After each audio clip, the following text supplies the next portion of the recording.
नमस्कार, मैं विष्णु लांबा राजस्थान के टोंक जिले में हूँ। टोंक जिले का बालुंदा गांव इसलिए प्रसिद्ध है कि यहाँ पर बहुत ही प्राचीन काल का कल्प वृक्ष है और कल्प वृक्ष के होने के कारण पूरे देश में इसकी चर्चाएं हैं, क्योंकि ये कलयुग से पहले किसी युग में रहा होगा और उसके कारण से ये भी लगातार गांव चर्चाओं में रहा है। बचपन में आया था मैं यहाँ पर कल्प वृक्ष के दर्शन करने के बाद लिए, और कोई कारण नहीं था। उसके बाद में फिर एक किसी रिश्तेदार के यहाँ शादी का कोई कार्यक्रम था, उसमें मुझे आना पड़ा, तो कल्प वृक्ष का नाम था इसलिए मैं आ गया, नहीं तो शादियों में जाता नहीं हूँ, बहुत कम जाता हूँ। कल्प वृक्ष आप देख रहे हैं, बहुत ही पवित्र और प्राचीन वृक्ष है। वर्तमान में इसकी स्थिति यह है कि अंदर से खोखला हो चुका है, क्योंकि बहुत युगों पुराना है और इसकी केयर जिस तरह से होनी चाहिए पुराने वृक्षों की, वो संभवतः नहीं हो पाई। वृक्ष को उस तरह से ही छोड़ दिया गया। अनेक सारे केमिकल्स आजकल आसपास हमें आ जाते हैं, अनेक सारी चीज़ें इस प्रकार की घटनाएं हो जाती हैं, प्राकृतिक घटनाएं इस प्रकार की हो जाती हैं, जिनसे हमें समय समय पर इन पुराने वृक्षों को देखना पड़ता है। ये वृक्ष इतिहास के चश्मदीद हैं, इतिहास की आंखें हैं। इन वृक्षों ने इतिहास को देखा है और ऐसी स्थिति के अंदर हम सबकी जिम्मेदारी बनती है कि हम इनको बचाएं। आज हमारे सामने साथ में पुजारी जी हैं। पहले तो पुजारी जी को प्रणाम। आपने आपके परिवार ने इन वृक्षों को बचाने के लिए बड़ा योगदान दिया है, बड़ी सहभागिता दर्ज कराई है। तो मैं सबसे पहले तो जानना चाहूँगा, आपका शुभ नाम क्या है? बद्री जी वैष्णव। बद्री जी वैष्णव हमारे साथ में है।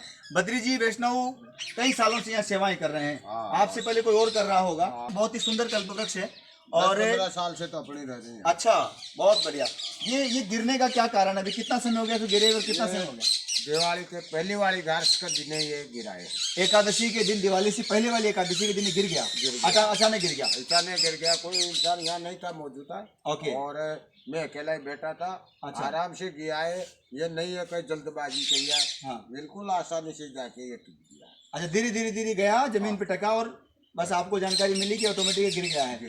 उसके बाद आपने लोगों को बताया। तो लोगों की क्या इस समय क्या एक आम धारणा, क्या जनमानस की बनी है, किस प्रकार से इसको वापस संरक्षित करने का काम किया जाएगा? हाँ, ये क्या कर रहे हैं गाँव वाले? गाँव वाला का यही है कहना कि भाई इसको कुछ बचाने की व्यवस्था करी जाए। ये कितने दिन पर पुरानी बात हो गई? ये तो अभी कल भी हो रही है, तो ये चर्चा दो तीन दिन की ये बात चल रही है। हम आशा करते हैं आपके गांव वालों से, सभी धर्मपरायण नगरी है, कल्प वृक्ष ने जहाँ स्थान लिया अपना, इतना प्राचीन वृक्ष है, यहाँ पर इतनी मान्यता लोगों की, दूर दूर से लोग आते होंगे यहाँ पर। दूर से जो गांव जिला नहीं जानते वहाँ तक का लोग नहीं आ गए, वहाँ पे दर्शन करने आते हैं और कोई भी खाली आदमी नहीं गए यहाँ से, ऐसे लोगों की मान्यता है। जाता है इतिहास में, जैसे दुनिया का नाम चल रहा है तो वैसा काम भी हो रहा है। तो हम आशा करते हैं श्री कल्पतरु संस्थान के कार्यकर्ता, हमारे संगठन के या मैं व्यक्तिगत रूप से यहाँ के लिए जो कुछ कर सकते हैं आप हमें जरूर बताएं। आपके गांव वाले जो भी सामूहिक रूप से निर्णय लेंगे और हमारी संस्था कुछ भी कर सकेगी, मैं व्यक्तिगत कुछ भी कर सकूंगा, तो निश्चित रूप से तन मन धन जो भी चाहिएगा हम बिल्कुल आपके लिए करेंगे।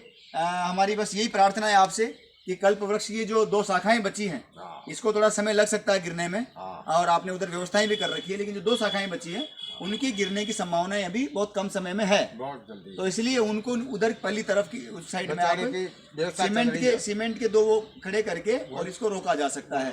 और इसको ये जहाँ पर गिरा है उसको भी आप चाहेंगे तो इसको ऊपर थोड़ा सा ऊपर क्रेन के माध्यम से उठा के नीचे इस पे आप एक पिलर लगा सकते हैं। एक ये माध्यम हो सकता है, अन्यथा यथावत छोड़ सकते हैं।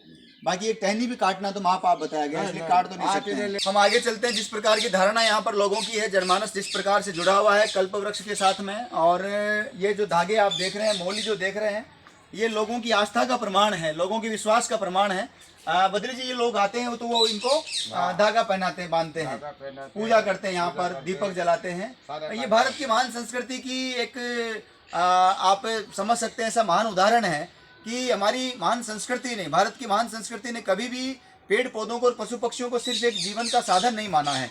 और इसलिए बालुंदा के गांव में जो कल्प वृक्ष लगा हुआ है ऐतिहासिक, वहाँ पर आप देख रहे हैं कि ये जो मौली जो बांधी हुई है, ये इस बात का प्रमाण है कि लोग यहाँ पर आते हैं, आकर के उसकी पूजा करते हैं और अपनी मुरादें जो है इनके सामने रखते हैं, और भगवत रूप में, परमात्मा के रूप में मान करके जो बातें रखी जाती है वो पूरी होती। निश्चित रूप से आपको गौर करके देखना चाहिए कि ये जो ऑटोमेटिक जो छिद्र हो गए हैं, और कल्प वृक्ष की त्वचा सामान्य रूप से जो इसके शोध करते हैं, मेरा लंबा शोध है, काफ़ी सालों से मैंने एक सेवा करने की कोशिश की है, ये छेद हो चुके हैं पूरी तरह से, क्योंकि ये कई युगों पुराना है।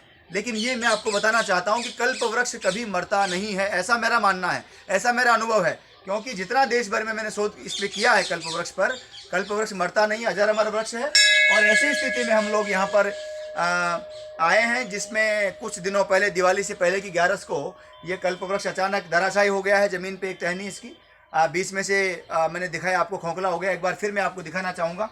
बद्री जी के साथ हम लोग कल्पवृक्ष के दर्शन कर रहे हैं। बद्री जी वैष्णव और इनका परिवार लगातार इसकी सेवाओं में लगा हुआ है। वैष्णव परिवार निश्चित रूप से धन्यवाद का पात्र है।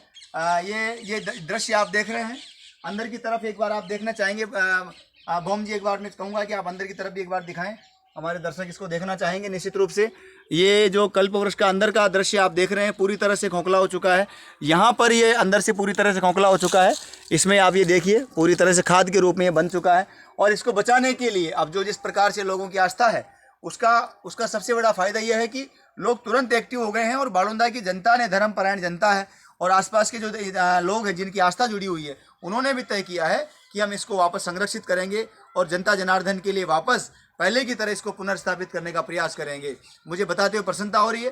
श्री कल्पतरु संस्थान के माध्यम से लगातार इस प्रकार के प्रयास हुए हैं कि जहाँ पर भी हमारे प्राचीन काल के जो वृक्ष थे, कई देश के अंदर हैं जहाँ पर जो धराशायी हो गए हैं, गिर गए हैं, उन्हें वापस कैसे संरक्षित किया जा सकता है, उन्हें कैसे वापस खड़ा किया जा सकता है, इसका लगातार हम प्रयास करते हैं। निश्चित रूप से हम इसको वापस संरक्षित करने का प्रयास करेंगे।